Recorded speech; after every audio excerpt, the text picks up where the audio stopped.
Rabbi habli minal sholihin, ya Allah, ya Tuhanku, anugerahkanlah kepadaku seorang anak yang soleh, dan termasuk anak-anak yang soleh yang akan memberikan astagfir kepemimpinan kepada semua umat manusia di muka bumi ini. Inilah gambaran Nabi Ibrahim. Beliau bukan hanya minta anak, beliau bukan hanya minta dianugerahi seorang anak, tapi beliau meminta di sini adalah inti dari anak adalah anak yang soleh. Buat apa punya anak? Buat apa memiliki anak kalau anaknya adalah durhaka kepada Allah Subhanahu wa Ta'ala? Inilah doa beliau. Selain berikhtiar, beliau berdoa minta yang terbaik dari Allah Subhanahu wa Ta'ala. Inilah menjadikan teladan dari kita untuk senantiasa berikhtiar, berusaha untuk mendapatkan suatu kebaikan-kebaikan di muka bumi ini dengan izin Allah Subhanahu wa Ta'ala. Berkat kedudukan total yang diikuti dengan ikhtiar dan total yang ini, akhirnya Allah Subhanahu wa Ta'ala mengabulkan harapan Nabi Ibrahim dengan memberahkan seorang anak soleh, yaitu Nabi Ismail alaihissalam.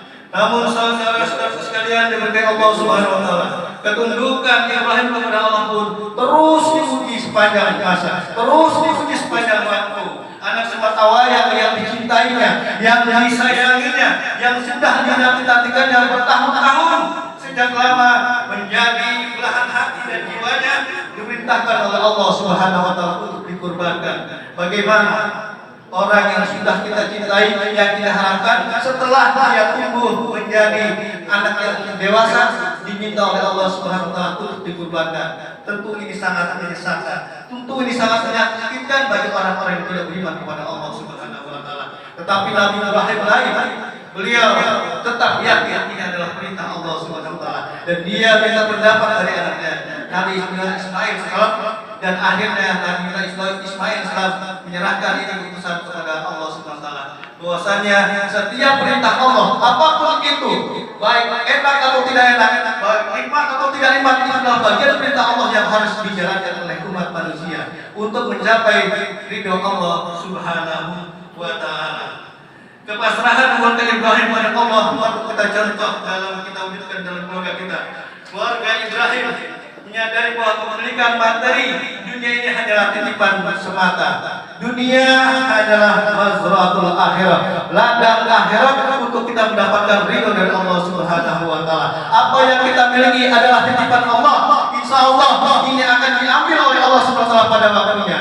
Nyawa akan diambil, harta akan diambil, baik berupa diambil dalam kebaikan-kebaikan, maupun berupa dalam keburukan-keburukan. Bala pencurian diambil dalam kebaikan-kebaikan, apa yang telah kita berikan kepada Allah untuk jalan Allah yang telah diambil dalam kebaikan-kebaikan, dan akhirnya akan mendapatkan nikmat dari sisi Allah Subhanahu wa Ta'ala. Sesuai dengan firman Allah, wa mal hayatud dunya illa la'ibun wa lahu wa darul akhirah khairul lil ladzina yattaqun afala ta'qilun. Artinya sesungguhnya kehidupan dunia ini hanyalah bermain-main dan sedang belaka, dan sungguh kampung akhirat lebih baik bagi orang-orang yang bertakwa. Tidakkah kamu memahaminya? Saudara-saudara sekalian yang dimuliakan Allah Subhanahu wa Ta'ala, selain kepasrahan kepada Allah melalui ikhtiar dan contoh dari keluarga Nabi Ibrahim, kita juga bisa meladani semangat pengorbanan Nabi Ibrahim untuk mendekatkan diri kepada Allah Subhanahu wa Ta'ala. Masyaallah muslimin rahimakumullah.